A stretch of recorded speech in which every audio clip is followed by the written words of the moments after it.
Hi everyone and welcome to the next installment in our series on getting to grips with grammar, and in this video we'll be looking at adjectives and adverbs. We've seen in the previous videos how sentences must have subject and verbs to help them make sense, and how nouns make up most of the words in the English language. But what about adjectives and adverbs? Well, an adjective is important because it gives us more information about a noun. Take a look at this sentence, for example. Far out in the uncharted backwaters of the unfashionable end of the western spiral arm of the galaxy lies a small, unregarded yellow sun. So this is the opening sentence to a very famous novel, The Hitchhiker's Guide to the Galaxy by Douglas Adams. What happens to this sentence if we remove the adjectives from it? Well, then it becomes something like this. Far out in the backwaters of the end of the galaxy lies a sun. We can see that it becomes something else.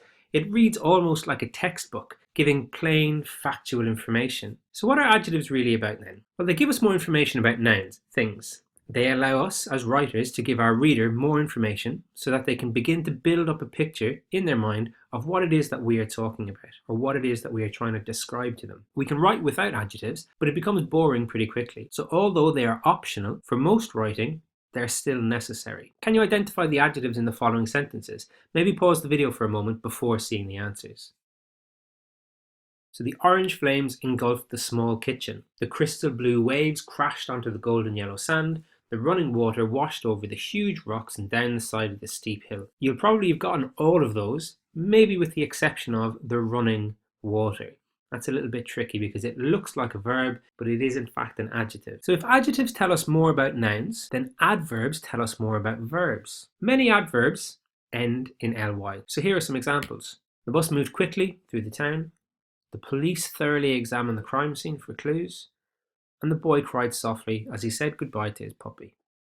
In this first example, the adverb is quickly, because it's telling us about the verb moved, how the bus moved.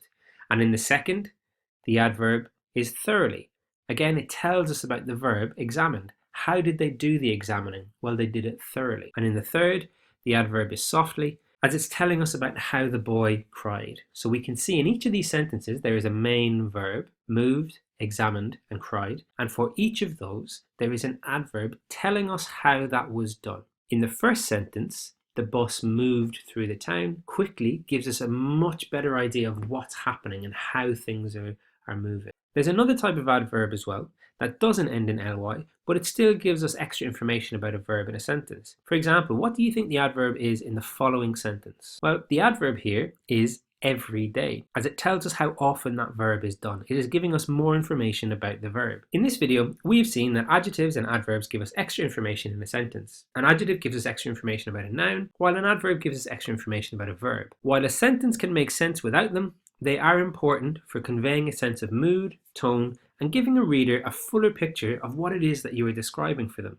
I hope that you found this video useful and all the videos in this series so far useful. And if you haven't already subscribed, then please do. Also, please like and comment, ask a question, or make suggestions about other content you might like me to cover. In the next video, we're going to look at prepositions and pronouns, so make sure to come back to check that out.